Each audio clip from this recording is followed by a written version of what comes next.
अस्सलाम वालेकुम नाज़रीन। मैं हूं आपका मेज़बान सैयद ज़ीशान हैदर और आप देख रहे हैं मेरा यूट्यूब चैनल सदार टेलीमीडिया। अशफाकनामा के तीसरे प्रोग्राम के साथ आपकी खिदमत में हाज़िर हूं। आइए शुरू करते हैं आज का प्रोग्राम।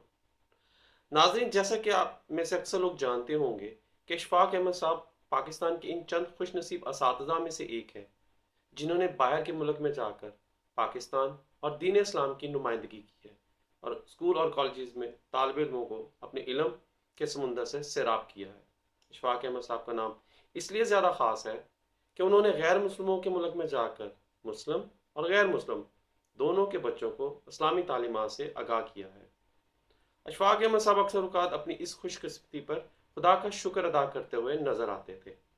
इटली के स्कूल में इशफाक अहमद साहब को पहले टीचर तैनात किया गया, फिर असातिज़ा और तालिब इल्मों के दिलों में इशफाक साहब ने अपने इल्म अदब से बहुत ज़्यादा पेजराई हासिल की और बाद में इशफाक अहमद साहब की शख्सियत से मुतासर होकर अदारे ने उन्हें नायब प्रिंसिपल के ओहदे पर फायज कर दिया था।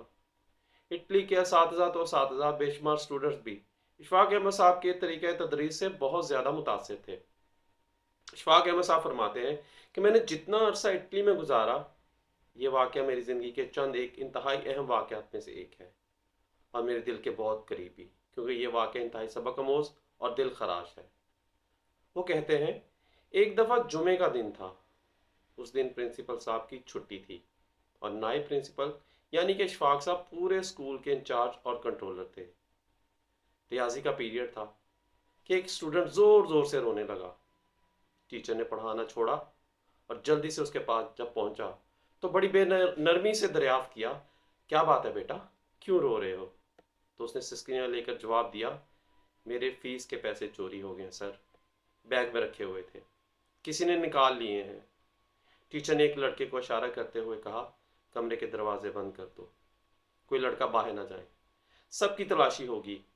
टीचर ने सामने की 4 रो से स्टूडेंट्स की खुद तलाशी ली और फिर इन लड़कों को पूरी क्लास की तालिब इल्मों की जेबें चेक करने का हुक्म दिया, मगर इसके बावजूद किसी लड़के से कुछ बरामद ना हुआ। टीचर साहब ने तमाम लड़कों से कहा कि बारी बारी मुझसे आकर मिलो, मगर जब मिलो तो तुम लोगों की आंखें बंद हो।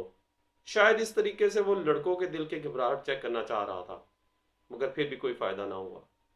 कुछ देर बाद 2 लड़कों की तकरार से अचानक क्लास एक बार फिर शोर से गूंज उठी। टीचर अपनी कुर्सी से उठते हुए बोला, क्या बात है, क्यों झगड़ा कर रहे हो?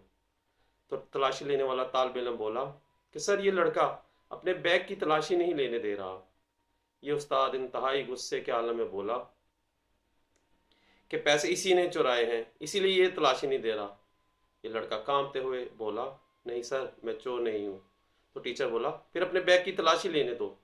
तो उस लड़के ने जोर से अपने बैग को पकड़कर अपने सीने से लगा लिया और सिर्फ एक रट लगाए हुए था कि मैं चोर नहीं हूँ, मेरे बैग की तलाशी मत लो, मैं अपने बैग की किसी को तलाशी लेने की इजाज़त नहीं दूंगा। उसके ये अल्फाज सुनकर तमाम तालिब इल्म और उस्ताद भी मुतमईन हो गए कि ज़रूर इसी के बैग में पैसे हैं, इसीलिए तो ये तलाशी नहीं लेने दे रहा। उस्ताद को बहुत ज़्यादा गुस्सा आया और ये आगे बढ़ता हुआ उससे बैग छीनने की कोशिश करता है, लेकिन ये इससे बैग नहीं छीन सका क्योंकि उस तालिब इल्म ने अपने बैग के अपने साथ चिपक लिया था पूरी कुव्वत के साथ। तालिब इल्मों ने उस लड़के से बैग लेने की बहुत कोशिश की लेकिन कामयाब ना हो सके। ये सारा मंजर देखकर टीचर को बहुत ज़्यादा गुस्सा आया और उसने एक ज़ोरदार थप्पड़ उस तालिब इल्म के चेहरे पर रसीद कर दिया। यह बेचारा ज़ोर ज़ोर से रोने लगा। टीचर ने दूसरा थप्पड़ मारने के लिए जैसे ही हाथ उठाया था कि एक ऊंची आवाज़ गूंजी, ठहरो, ठहरो, रुक जाओ। टीचर ने पीछे मुड़कर देखा तो वह नायब प्रिंसिपल यानी इशफाक अहमद साहब थे। न जाने कब किसी ने उन्हें खबर कर दी थी और उन्होंने तालिब इल्म और टीचर को उसी वक्त अपने दफ्तर में आने की हदायत की। फिर इशफाक अहमद साहब ने पूछा, अब बताइए क्या मामला है? तो टीचर ने तमाम माजरा सुनाया। फिर इशफाक अहमद साहब ने इस स्टूडेंट से बड़ी ही नरमी से पूछा, तुमने पैसे चुराए हैं या नहीं? उसने नफ़ी में सर लाया लेकिन उसकी आंखों में आंसू भर आए। बिलफर्ज मान भी लिया जाए कि आपने पैसे नहीं चुराए, तो जब तमाम छोटे बड़े स्टूडेंट अपनी अपनी तलाशी दे रहे हैं तो तुमने इनकार क्यों किया? ये इंतहाई अफसरदगी और खामोशी से इशफाक साहब का चेहरा तकने लगा जो कि सवालों से भरा हुआ था। उसकी आंखों से 2 मोटे मोटे आंसू निकलकर उसके चेहरे पर फैल गए। टीचर ने कुछ कहना चाहा वाइस प्रिंसिपल साहब ने हाथ उठाकर उसे रोक लिया। इस प्रिंसिपल का दिल ना जाने क्यों इस तालिब इल्म का चेहरा देखकर उसे चोर मारने पर आमादा ना था। फिर उसने कहा, तलाशी देने के बजाय तमाशा बनना क्यों गवारा किया, इसमें क्या राज है। उसके बाद वाइस प्रिंसिपल यानी कि इशफाक अहमद साहब ने क्लास टीचर को जाने का हुक्म दिया। अब इशफाक साहब और ये तालिब इल्म कमरे में अकेले मौजूद थे। फिर उन्होंने बड़ी मोहब्बत से तालिब इल्म को अपने सामने वाली नशीद पर बैठाकर बोला, अपना बैग मुझे दिखा सकते हो। उस तालिब इल्म ने खामोशी से अपना बैग उनके हवाले कर दिया। ये हाथ से बना हुआ सादा सा बैग था जिस पर कुछ स्टिकर भी लगे हुए थे। इशफाक साहब उसको लेकर बैग को लेकर एक तरफ हो गए और बैग खोलकर बैग की चीज़ें मेज़ पर निकाल कर रखना शुरू कर दी। किताबों और कापियों के साथ साथ एक काले रंग का शापर बैग में नजर आया। बाकी बैग में तो कुछ भी नहीं था। उन्होंने सवालिया नजरों से तालिब इल्म की तरफ देखा तो यूं लगा जैसे उसका दिल सीने से बाहर निकल आया हो। उसकी हिचकियां बन गईं। उन्होंने शापर खोला तो उसमें आधे खाए हुए बर्गर के टुकड़े, आधे समोसे, एक चौथाई नान का हिस्सा और दही की चटनी में डूबी चिकन की बोटियां। सारा मामला इशफाक अहमद साहब की समझ में आ गया। तालिबा की आंखें दुतला गईं। काम पे वजूद के साथ बेचारा खामोश सर झुकाए हुए था।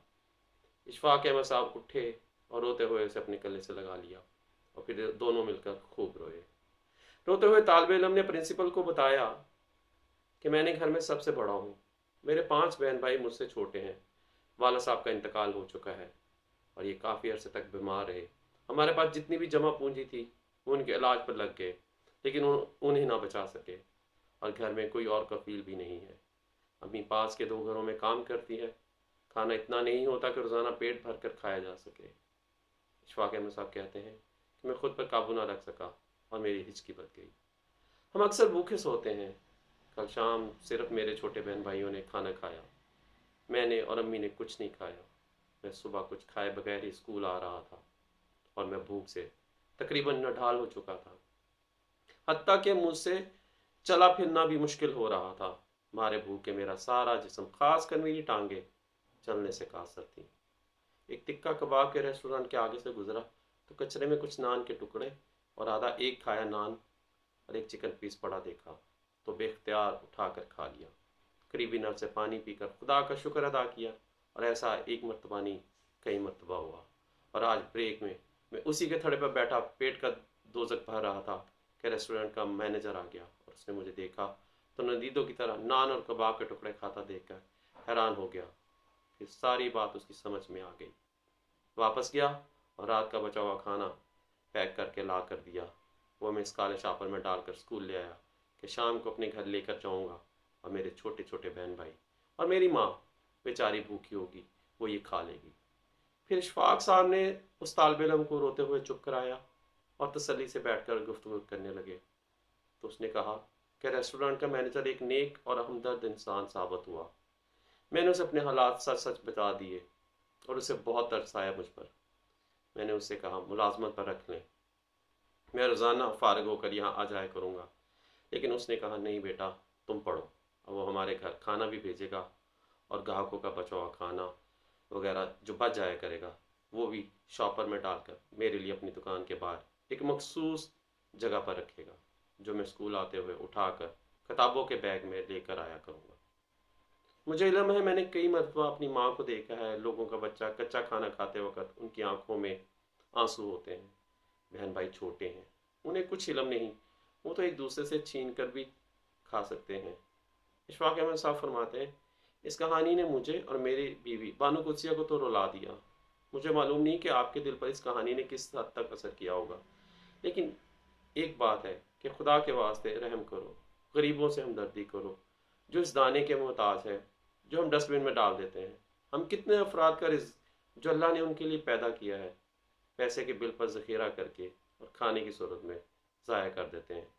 फिर सोचते हैं कि अगर अल्लाह ने हर जानदार के रिज़्क की जिम्मेदारी अपने ऊपर फ़र्ज़ की है तो लोग भूखे क्यों मरते हैं।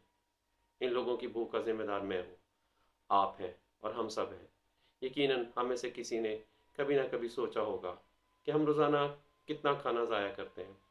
ज़्यादा नहीं, सिर्फ किसी एक गरीब मस्कीन यतीम के सर पर हाथ रखिए, उसकी कफालत कीजिए और अपनी दुनिया और आखिरत दोनों को संवारिए। इसमें कोई शक नहीं कि इशफाक अहमद साहब के पास इल्म का समुंदर था और उनकी ज़िंदगी ऐसे वाक़या से भरी पड़ी है। वो दीनी, अदबी और दुनियावी हर तरह से इल्म का समुंदर रखते थे। अल्लाह ताला उनकी कब्र पर करोड़ों रहमतें अता फरमाए। आमीन। तो नाज़रीन, ये था हमारा आज का प्रोग्राम। उम्मीद है आपको पसंद आया होगा। अगले प्रोग्राम तक के लिए अपने मेज़बान को इजाज़त दीजिए। अल्लाह हाफ़िज़।